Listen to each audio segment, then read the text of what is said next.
எல்லாருக்கும் வணக்கம். இந்த வீடியோல நாம என்ன பார்க்க போறோம் அப்படின்னா, கவர்மெண்ட் நம்மளோட பிஎஃப் அக்கவுண்ட்ல இருந்து நம்ம தேவைகளுக்காக பணத்தை எடுக்கிற முறைகள்ல புதிய மாற்றங்களை கொண்டு வந்திருக்காங்க. இபிஎஃப்ஓ 3.0 அப்படின்னு சொல்லப்படுற இந்த மாற்றங்கள்ல என்னென்ன விதிகள்லாம் எப்படி எல்லாம் மாறி இருக்கு அப்படிங்கறத பத்தியும், அதோட பாசிட்டிவ்ஸ் நெகட்டிவ்ஸ் என்ன அப்படிங்கறத பத்தியும் தான் டீடைலா பார்க்க போறோம். பாசிட்டிவ் நெகட்டிவ்ஸ்லாம் டிஸ்கஸ் பண்றதுக்கு முன்னாடி முதல்ல என்னென்ன சேஞ்ச் ஆயிருக்கு அப்படிங்கறத பார்க்கலாம். பிஎஃப்ல யார் யாரெல்லாம் அக்கௌண்ட் வச்சிருக்காங்களோ அவங்க இனிமே அவங்க அக்கௌண்ட்ல இருக்கிற பணத்துல 100% பணத்தை வித்ட்ரா பண்ணிக்கலாம் அப்படிங்கிற மாதிரி சொல்லியிருக்காங்க. இப்போ நடைமுறையில் இருக்கிறது என்ன அப்படின்னா, பிஎஃப் அக்கௌண்ட்ல ரெண்டு காம்பனன்ட் இருக்கும். ஒன்னு நாம பிஎஃப்ல பே பண்ற அமௌண்ட், இன்னொன்னு கம்பெனி நமக்காக பே பண்ற அமௌண்ட். இதுல நாம பே பண்ற அமௌண்ட்ல மட்டும் தான் நம்ம பணம் எடுக்க முடியும் அப்படிங்கிற மாதிரி இருந்தது. இப்போ இந்த ரெண்டு காம்பனன்ட்லயுமே சேர்த்து நாம பணம் எடுத்துக்கலாம் அப்படிங்கிற மாதிரி சொல்லியிருக்காங்க. அனௌன்ஸ்மெண்ட்ல 100% அப்படின்னு அவங்க சொல்லியிருந்தாலும் அதுல ஒரு கண்டிஷன் வச்சிருக்காங்க. என்ன அப்படின்னா, எப்பவுமே அந்த அக்கௌண்ட்ல 25% பணத்தை நம்ம மினிமம் பேலன்ஸா மெயின்டைன் பண்ணணும். சோ அதை நம்ம கணக்குல எடுத்துட்டோம் அப்படின்னா 75% வரைக்கும் நாம ஒட்டுமொத்த அமௌண்ட்டை நாம எப்பனாலுமே வித்ட்ரா பண்ணிக்கலாம். ஒரு எடுத்துக்காட்டுக்கு சொல்லணும் அப்படின்னா, நம்மளோட பிஎஃப் அக்கௌண்ட்ல employer component and employee component இந்த ரெண்டும் சேர்த்து 1 லட்சம் ரூபாய் இருக்கு அப்படின்னா அதுல 75,000 வரைக்கும் இனிமே நாம வித்ட்ரா பண்ணிக்கலாம் அப்படிங்கிற மாதிரி அலோவ் பண்ணிருக்காங்க. மீதி இருக்கிற அந்த 25,000 ரூபாய் நாம வித்ட்ரா பண்ண முடியாது. அது நம்மளோட ரிட்டையர்மெண்ட் கார்பஸை பெருக்கிறதுக்காக அந்த அக்கௌண்ட்லயும் இருக்கும். அதுக்கு கவர்மெண்ட் கொடுக்குற 8.25% இன்ட்ரெஸ்ட் ரேட் ஒரு வருஷத்துக்கு கொடுக்குறாங்க. அது அந்த பணத்து மேல அப்ளை ஆகி காம்பவுண்ட் ஆகும் அப்படிங்கிற மாதிரி கவர்மெண்ட் சொல்லியிருக்காங்க. அதே மாதிரி இந்த பிஎஃப்ல அப்ளை பண்ண எல்லாருமே ஃபேஸ் பண்ற விஷயம் என்னன்னா, அதுல நிறைய கிளாஸஸ் இருக்கும். அதுல அப்ளை பண்ணும்போது ரிஜெக்ட் ஆயிட்டே இருக்கும் நம்ம எல்லாத்துக்கும். இப்போ அதை சார்ட் அவுட் பண்றதுக்காக என்ன பண்ணிருக்காங்க அப்படின்னா, முன்ன 13 விதிகள் இருக்கு. இப்ப அதை 3 விதிகளா சிம்பிளிஃபை பண்ண போறாங்க. ஒண்ணு அத்தியாவசிய தேவைகள், அதாவது எசென்சியல் நீட்ஸ் அப்படிங்கிற செக்மெண்ட் வைக்க போறாங்க. இன்னொன்னு ஹவுசிங் நீட்ஸ், வீட்டு தேவைகள். அடுத்து மூணாவது ஸ்பெஷல் சர்க்கம்ஸ்டன்சஸ், நெருக்கடி சூழல்கள். இந்த மாதிரி மூணு டைப் மட்டும் தான் இருக்க போகுது. இந்த 3 டைப்பு கீழே நம்ம அப்ளை பண்ணா போதும். முன்னாடி இருந்த மாதிரி அந்த 13 செக்மெண்ட் அப்படிங்கறத கவர்மெண்ட் ரிமூவ் பண்ணி அதை சிம்பிளிஃபை பண்ணிருக்காங்க. அடுத்து முன்ன நாம ஒரு பர்பஸ்க்காக பணம் எடுக்கும்போது எந்த பர்பஸ்க்காக நம்ம எடுக்கிறோமோ அதை பொறுத்து எவ்வளவு வருஷம் நம்ம வேலையில இருக்கணும் அப்படிங்கிற மாதிரி ஒரு கண்டிஷன்ஸ் எல்லாம் இருந்தது. உதாரணத்துக்கு நீங்க உங்க கல்யாணத்துக்கு பணம் எடுக்கிறீங்க அப்படின்னா உங்களுக்கு மினிமம் 7 வருஷம் எக்ஸ்பீரியன்ஸ் இருக்கணும். அப்படி இருந்தாதான் அந்த கண்டிஷனுக்கு கீழே நீங்க பணம் எடுக்க முடியும். அதே மாதிரி நீங்க வீடு கட்டுறதுக்காக பணம் எடுக்கிறீங்க அப்படின்னா குறைஞ்சபட்சம் 5 வருஷம் எக்ஸ்பீரியன்ஸ் உங்களுக்கு இருக்கணும். சோ இப்ப அதை ரிமூவ் பண்ணிட்டாங்க. நீங்க கல்யாணத்துக்காக எடுத்தாலும் சரி, இல்ல ஹவுசிங்காக எடுத்தாலும் சரி, எந்த நீடுக்கு எடுத்தீங்கனாலுமே உங்களுக்கு மினிமமா 12 மாசம் எக்ஸ்பீரியன்ஸ் இருந்தா போதும். அதாவது நீங்க 1 வருஷம் எக்ஸ்பீரியன்ஸ் இருந்து 1 வருஷம் முடிஞ்சதுக்கு அப்புறம் உங்க பிஎஃப் அக்கௌண்ட்ல இருக்கிற பணத்தை நீங்க எடுத்துக்கலாம். நீங்க 7 இயர்ஸோ 5 இயர்ஸோ வெயிட் பண்ண தேவையில்ல. அதே மாதிரி எத்தனை தடவை பிஎஃப்ல பார்ஷியலா பணம் எடுக்கலாம் அப்படிங்கறதையும் இப்ப சேஞ்ச் பண்ணிருக்காங்க. முன்ன கல்யாணத்துக்கும் சரி இல்ல படிப்பு சம்பந்தமாவும் சரி, இது ரெண்டும் சேர்த்தியே 3 டைம் தான் நீங்க பார்ஷியலா வித்ட்ரா பண்ண முடியும். ஆனா இப்ப என்ன சொல்லிருக்காங்க அப்படின்னா, எஜுகேஷன் சம்பந்தப்பட்டு மட்டுமே நீங்க 10 தடவை வித்ட்ரா பண்ணிக்கலாம். அதே மாதிரி உங்க கல்யாணம் சார்ந்து 5 தடவை வித்ட்ரா பண்ணிக்கலாம் அப்படிங்கிற மாதிரி சொல்லியிருக்காங்க. சோ டோட்டலா 15 டைம் நீங்க பார்ஷியலா உங்களோட பிஎஃப் அக்கௌண்ட்ல இருக்கிற பணத்தை வித்ட்ரா பண்ணிக்கலாம்.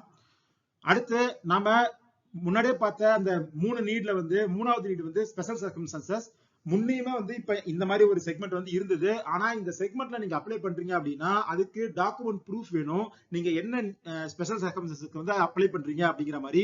இப்போ இந்த ஸ்பெஷல் சர்க்கம்ஸ்டன்சஸ்ல இனிமே நீங்க அப்ளை பண்றீங்க அப்படின்னா அதுக்கு டாக்குமெண்ட் ப்ரூஃப் சப்மிட் பண்ண தேவையில்லை. நீங்க எந்த காரணமுமே கொடுக்க தேவையில்லை. நீங்க ஜஸ்ட் அந்த செக்மெண்ட் கீழே அப்ளை பண்ணலாம் அப்படிங்கிற மாதிரி சேஞ்ச் பண்ணிருக்காங்க. அடுத்தது நம்ம முன்னாடியே பார்த்த மாதிரி அந்த 25% உங்க அக்கௌண்ட்ல இருக்கிற பணம் அப்படிங்கிறது அங்கேயேதான் இருக்கணும். அதை நீங்க வித்ட்ரா பண்ணவே முடியாது. 75% பணத்தை மட்டும்தான் நீங்க உங்களுக்கு தேவை அப்படிங்கிறப்ப வித்ட்ரா பண்ணிக்கலாம். அடுத்து இதுல இஷ்யூவான ஒரு சேஞ்ச் அப்படிங்கிறது என்ன அப்படின்னா, டெம்பரவரியா நீங்க வேலையை விட்டு போயிட்டீங்க அப்படின்னா இப்போ பிஎஃப்ல இருந்து எப்படி பணம் எடுக்கலாம் அப்படிங்கறத சேஞ்ச் பண்ணிருக்காங்க. இப்போ எப்படி இருக்கு அப்படின்னா உங்களுக்கு ஒரு மாசம் வந்து தொடர்ச்சியா உங்களுக்கு வந்து வேலை இல்லை அப்படின்னா உங்களோட பிஎஃப் அக்கௌண்ட்ல 75% பணத்தை வந்து நீங்க எடுத்துக்கலாம். 2 மாசம் உங்களுக்கு தொடர்ச்சியா வேலை இல்லை அப்படின்னா 100% பணத்தையுமே நீங்க எடுத்துக்கலாம் அப்படிங்கிற மாதிரி தான் விதி வந்து இருக்கு. இப்போ அதை சேஞ்ச் பண்ணிட்டு என்ன சொல்லியிருக்காங்க அப்படின்னா ஒரு வருஷம் நீங்க வேலை இல்லாம இருந்தாதான் மீதி இருக்கிற அந்த 25% பணத்தை வந்து எடுக்க முடியும். ஏன்னா நம்ம முன்னாடியே பார்த்த மாதிரி அந்த 75% பணம் அப்படிங்கிறத நம்ம எப்ப நினைச்சாலுமே எடுத்துக்கலாம். மீதி இருக்கிற அந்த 25% பணத்தை வந்து நீங்க ஒரு வருஷம் வேலை இல்லாம இருந்தா மட்டும்தான் எடுக்க முடியும் அப்படிங்கிற மாதிரி சேஞ்ச் பண்ணியிருக்காங்க. அதே மாதிரி நீங்க ரிட்டையர்மெண்ட் ஆயிட்டீங்க அப்படின்னா அந்த ரிட்டையர்மெண்ட் ஆனதுக்கு அப்புறம் 2 monthsலயே வந்து உங்களுக்கு அந்த 25% வந்து எடுத்துக்கலாம் அப்படிங்கிற மாதிரி தான் வந்து இப்ப இருக்கு.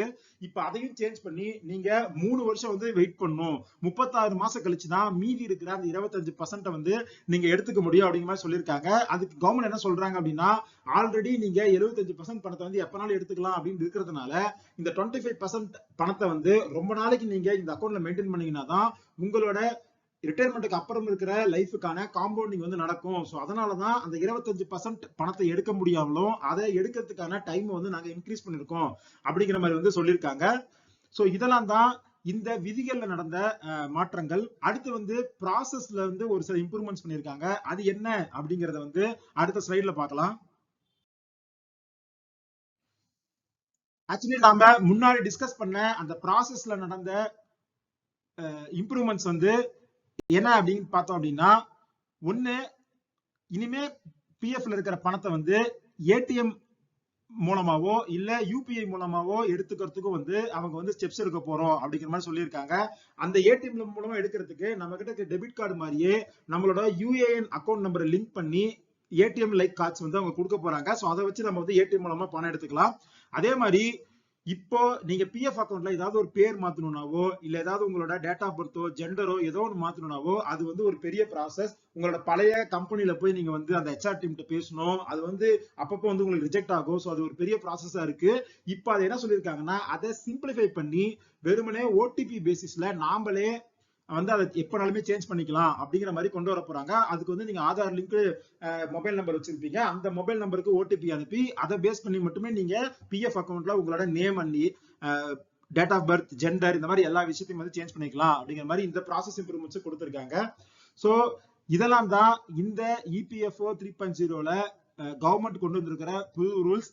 இதுல பாசிட்டிவ்ஸ் அப்படின்னு பார்த்தோம்னா நம்மளோட உடனடி தேவைகளுக்கு இந்த பணத்தை வந்து யூஸ் பண்ணலாம் அப்படிங்கிற மாதிரி கொண்டு வந்திருக்காங்க. சோ அப்படிங்கிறப்ப இந்த உடனடியா ஏதாவது ஒரு அர்ஜென்ட் நீட் இருக்கும்போது இந்த பணத்தை வந்து எடுத்து யூஸ் பண்ணலாம் அப்படிங்கிறது வந்து ஒரு பாசிட்டிவ் தான். பட் ஆனா ஆல்ரெடி வந்து வேலை வாய்ப்பு வந்து கொஞ்சம் அடி வாங்கிட்டே இருக்கு. நிறைய பேர் வந்து லே ஆஃப் வந்து கம்பெனிஸ் வந்து பண்ணிட்டே இருக்காங்க. இப்ப ரீசெண்டா கூட நம்ம பார்த்தோம் டிசிஎஸ்ல வந்து ஒரு பெரிய லே ஆஃப் நடந்தது. அந்த மாதிரி டைம்ல நீங்க 12 மாசம் வரைக்கும் வெயிட் பண்ணணும் மீதி இருக்கிற 25% வந்து நீங்க வித்ரா பண்றதுக்கு அப்படிங்கிறது ஒரு நெகட்டிவா வந்து பார்க்கப்படுது. அதே மாதிரி நீங்க ரிட்டையர்மெண்ட் ஆனதுக்கு அப்புறம் கூட உடனே உங்களுக்கு அந்த பணத்தை கொடுக்காம 3 வருஷம் கழிச்சுதான் வந்து அந்த 25% வந்து நாங்க தருவோம் அப்படின்னு சொல்றது வந்து ஒரு டிஸ்கஷனுக்கு வந்து போயிருக்கு. அது மட்டும் இல்லாம இந்த பணத்தை வந்து வித்ரா பண்ணலாம் அப்படிங்கிறத தனி மனிதர்கள் கையிலே கொடுக்கறதுனால பிஎஃப் அக்கௌண்ட்ல வச்சிருந்து ரிட்டையர்மெண்ட் வரைக்கும் அதை காம்பவுண்ட் பண்ணி அந்த ஒரு சேஃப்டி ஒன்னு இருந்தது அப்படிங்கறதையும் வந்து கொஞ்சம் இது வந்து டிஸ்டர்ப் பண்ணும் அப்படிங்கிற மாதிரி சொல்லியிருக்காங்க. பட் ஆனா கவர்மெண்ட் சைடு இன்னொரு பாசிட்டிவ் என்ன சொல்றாங்கன்னா இந்த பணம் மக்களுக்கு வரும்போது ஸ்பெண்டிங் வந்து இன்க்ரீஸ் ஆகும். ஸோ அதனாலயும் வந்து இது வந்து எக்கானமி க்ரோ பண்றதுக்கு யூஸ் ஆகும் அப்படிங்கிற மாதிரி சொல்லியிருக்காங்க. அடுத்து இதோட இம்ப்ளிமெண்டேஷன் எப்போ அப்படின்னா உடனே எல்லாமே இம்ப்ளிமெண்ட் ஆக போறது இல்ல. இந்த இம்ப்ளிமெண்ட் வந்து ஃபேஸ் பை ஃபேஸா வந்து நடக்கும் அப்படிங்கிற மாதிரி சொல்லியிருக்காங்க. சோ இது எல்லாமே இன்னைக்கே வந்து இம்ப்ளிமெண்ட் ஆகல. பொறுமையா அடுத்தடுத்த நாட்கள்ல வந்து இது இம்ப்ளிமெண்ட் ஆகி இந்த ரூல்ஸ் எல்லாமே வந்து எஃபெக்டிவ் ஆயிடும். இந்த ரூல்ஸ் எஃபெக்டிவ் ஆனதுக்கு அப்புறம் நமக்கு வேணும்னா நம்ம தேவைக்கு ஏற்ற மாதிரி இந்த பணத்தை வந்து வித்ரா பண்ணிக்கலாம். சோ இதெல்லாம் தான் இந்த பிஎஃப் ரிலேட்டட் அப்டேட்ஸ். இந்த வீடியோ வந்து உங்களுக்கு பிடிச்சிருந்தா இந்த வீடியோ லைக் பண்ணுங்க, நம்ம சேனல் சப்ஸ்கிரைப் பண்ணுங்க. உங்களுக்கு ஏதாவது டவுட்ஸ் இருக்கு இன்னும் அப்படின்னா அதை வந்து கமெண்ட்ஸ்ல போடுங்க. அதை வந்து கிளாரிஃபை பண்ண ட்ரை பண்றேன். இதே மாதிரி இன்னொரு வீடியோ உங்களை மீட் பண்றேன். அது வரைக்கும் நன்றி, வணக்கம்.